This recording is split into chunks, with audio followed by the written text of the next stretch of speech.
भाई जो गुरु बचन पे डट गे, कट गे फंद 84 के। अल्लाह के तख्त पर जाने के पश्चात काल ब्रह्म ने इसमें पुनः मानव रचना की।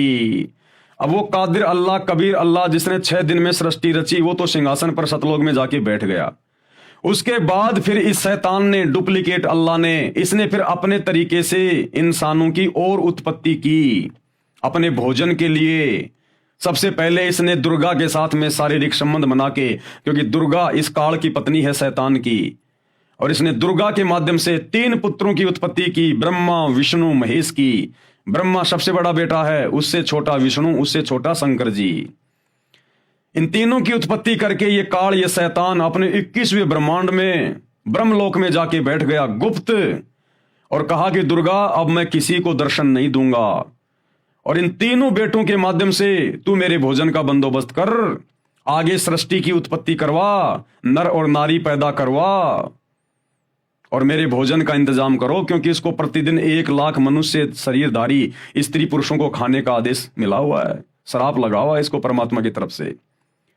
तो ये ब्रह्मा जी के माध्यम से संतान उत्पत्ति करवाता है, क्योंकि ब्रह्मा जी रजोगुण प्रधान है, रजोगुण का देवता है।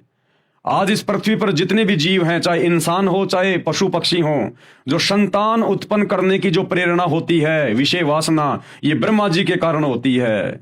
ब्रह्मा जी रजोगुण का प्रधान है, क्योंकि ब्रह्मा जी को इस शैतान ने अपनी पत्नी दुर्गा के माध्यम से ये ड्यूटी दे रखी है संतान उत्पन्न करने की, नर और नारी उत्पन्न करने की अपने भोजन के लिए। और विष्णु जी के माध्यम से आपस में सबको बांध के रखता है मोह ममता में, क्योंकि विष्णु जी शतोगुण प्रधान है। और फिर शंकर जी के माध्यम से लड़ाई झगड़ा करवा के, मार पिटाई करवा के, एक्सीडेंट में जैसे भी है, फिर ये लोगों की मृत्यु करवाता है, क्योंकि शंकर जी तमोगुण के प्रधान देवता हैं। अल्लाह के यानी उस कबीर परमेश्वर के तख्त पर जाने के बाद काल ब्रह्म ने यानी शैतान ने इसमें दोबारा मानव रचना की। उसका वर्णन आगे है। काल ब्रह्म ने अपने तीनों पुत्रों ब्रह्मा, विष्णु तथा शिव को यहाँ का संचालक बनाया है। कर्मों के अनुसार फल देना इसके अधिकार में दिया है, और स्वयं ये गुप्त रहता है। ये शैतान किसी के सामने नहीं आता, खुद ये अपने 21वें ब्रह्मांड में जाके बैठ गया, गुप्त रहता है। आगे इस पवित्र ग्रंथ बाइबल में कहीं पर मांस खाने का निर्देश है, वह उस पूर्ण ब्रह्म कंप्लीट गॉड का नहीं है।